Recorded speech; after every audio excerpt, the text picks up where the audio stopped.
Hi friends, ഷെഫീസ് dream വേൾഡിലേക്ക് സ്വാഗതം. വളരെ പെട്ടെന്ന് തയ്യാറാക്കാൻ പറ്റിയൊരു ഇഫ്താർ സ്നാക്സിൻ്റെ റെസിപ്പി ആട്ടോ. നമുക്കിതിലേക്ക് കൂടുതൽ ഓയിലൊന്നും വേണ്ട. നമ്മളിതൊന്നും ഓയിലൊന്നും ബ്രഷ് ചെയ്തെടുത്തിട്ടാണ് ഈ സ്നാക്സ് തയ്യാറാക്കുന്നത്. അപ്പം നമുക്കിത് എങ്ങനെ തയ്യാറാക്കുന്നത് നോക്കിയാലോ. ഞാനിവിടെ കുറച്ച് ബോൺലെസ് ചിക്കൻ എടുത്തിട്ടുണ്ട്. അതിലേക്ക് ആവശ്യത്തിനുള്ള ഉപ്പും 1/4 ടീസ്പൂൺ മഞ്ഞൾപ്പൊടിയും ഒരു 1/2 ടീസ്പൂൺ കുരുമുളക് പൊടി കൂടി ചേർത്തിട്ട് നമുക്കിതൊന്ന് വേവിച്ചെടുക്കാം.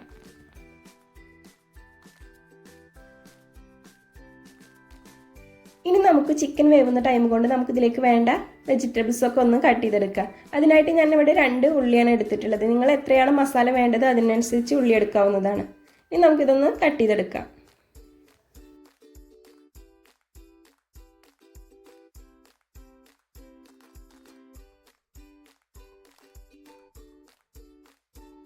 ഇനി ഇതിലേക്ക് നമുക്കൊരു ക്യാപ്സിക്കം ചെറുതായിട്ടൊന്ന് കട്ട് ചെയ്തെടുക്കാം.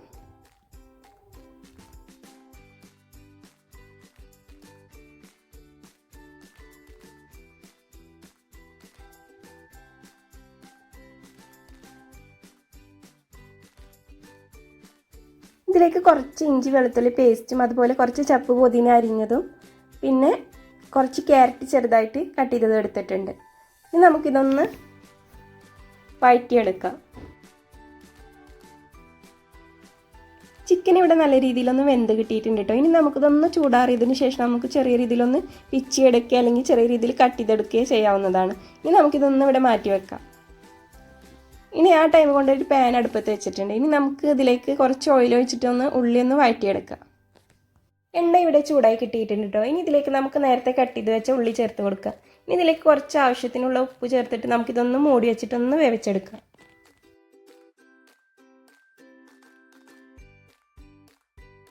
ഉള്ളി ഇവിടെ ചെറിയ രീതിയിലൊന്ന് വഴറ്റിയെടുത്തിട്ടുണ്ട് കേട്ടോ. നമുക്ക് ഓവറായിട്ട് വഴറ്റിയെടുക്കേണ്ട ആവശ്യമില്ല. നമുക്ക് ചെറിയ രീതിയിലൊന്ന് കടിക്കാൻ കിട്ടണം. ഇനി ഇതിലേക്ക് ഞാൻ ക്യാരറ്റ് ചേർത്ത് കൊടുത്തിട്ടുണ്ട്. നേരത്തെ കട്ട് ചെയ്ത് വെച്ച ക്യാരറ്റ് കൂടി ചേർത്തിട്ട് ഒന്നും കൂടി മൂടി വെച്ചിട്ടൊന്ന് നമുക്ക് വേവിച്ചെടുക്കാം. നമുക്കിതിലേക്ക് ഒരു 1.5 ടീസ്പൂൺ ഇഞ്ചി വെളുത്തുള്ളി പേസ്റ്റ് ചേർത്ത് കൊടുക്കാം. ഇഞ്ചി വെളുത്തുള്ളിയുടെ പച്ചപ്പൊന്ന് മാറുമ്പോൾ നമുക്കിതിലേക്ക് കട്ട് ചെയ്ത് വെച്ച ക്യാപ്സിക്കം ചേർത്ത് കൊടുക്കാം. ഇനി ഇതൊന്ന് ഇളക്കിയതിന് ശേഷം നമുക്കൊന്ന് മൂടി വെച്ചിട്ടൊന്ന് വേവിച്ചെടുക്കാം. നമുക്ക് എരിവിന് ആവശ്യമായ കുരുമുളക് പൊടി ചേർത്ത് കൊടുക്കാം. ഞാനിവിടെ പച്ചമുളക് ചേർത്തിട്ടില്ല കേട്ടോ. മക്കളൊക്കെ കഴിക്കുന്നതല്ല, അപ്പോൾ അവർ കടിക്കുമ്പോൾ അവർക്കൊരു ബുദ്ധിമുട്ട് വേണ്ട വിചാരിച്ചിട്ട് ചേർത്തിട്ടില്ല. നിങ്ങൾക്ക് വേണമെങ്കിൽ ചേർത്ത് കൊടുക്കാവുന്നതാണ്. ഇനി ഇതിലേക്ക് ഒരു 1/4 ടീസ്പൂൺ മഞ്ഞൾപ്പൊടിയും ഒരു 1/4 ടീസ്പൂൺ മുളക് പൊടിയും ഒരു 1/4 ടീസ്പൂൺ മല്ലിപ്പൊടിയും ഒരു 1/2 ടീസ്പൂൺ ഗരം മസാല പൊടിയും ചേർത്തിട്ട് നമുക്കിതൊന്ന് വഴറ്റിയെടുക്കാം. ഇനി നമുക്കിതിലേക്ക് വേവിച്ചെടുത്ത ചിക്കൻ ചേർത്ത് കൊടുക്കാം. ഞാനിവിടെ പിച്ചി എടുത്തിട്ടാണ്. നിങ്ങൾക്ക് വേണമെങ്കിൽ കട്ട് ചെയ്തെടുത്താലും മതി കേട്ടോ.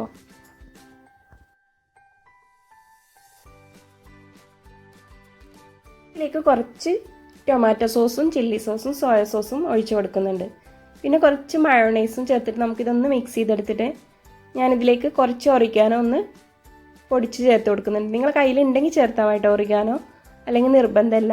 അതുപോലെ ഇതിലേക്ക് കുറച്ച് ചപ്പ് കൂടി ചേർത്ത് നമുക്കിതൊന്ന് മിക്സ് ചെയ്തിട്ട് തീ ഓഫ് ചെയ്യാവുന്നതാണ്.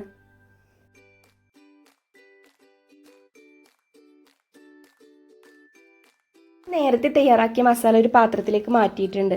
ഇനി നമുക്ക് ഒരു മിക്സിയുടെ ജാറിലേക്ക് 2 കപ്പ് മൈദയും ഒരു മുട്ടയും ആവശ്യത്തിന് ഉപ്പും ചേർത്തിട്ട് കുറച്ച് വെള്ളം ഒഴിച്ചിട്ട് നമുക്കൊന്ന് അടിച്ചെടുക്കണം. വെള്ളം കുറവാണ്, നിങ്ങൾ എത്രയാണോ മാവ് എടുക്കുന്നതിനനുസരിച്ച് നിങ്ങൾക്ക് വെള്ളം ചേർക്കാവുന്നതാണ്.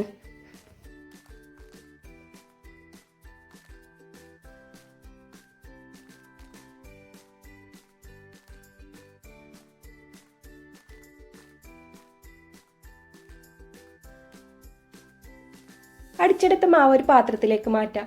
ഇതേ ലൂസിൽ വേണം അടിച്ചെടുക്കാൻ. നമ്മൾ ദോശ ചുട്ടെടുക്കാനുള്ളത്, അതുകൊണ്ട് കുറച്ച് ലൂസിൽ വേണം അടിച്ചെടുക്കാൻ.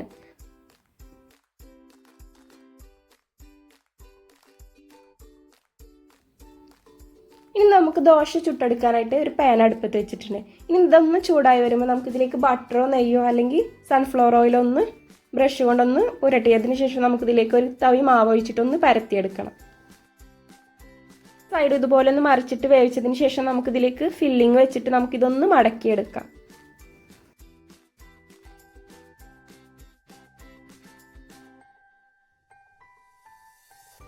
ഇതുപോലെ ഒന്ന് മടക്കിയെടുത്തിട്ടുണ്ട്. ഇനി നമുക്കിതിൻ്റെ പുറത്ത് നെയ്യോ ബട്ടറോ തേച്ചിട്ട് നമുക്ക് 2 സൈഡും ഒരുപോലെ ഒന്ന് വേവിച്ചെടുക്കാം.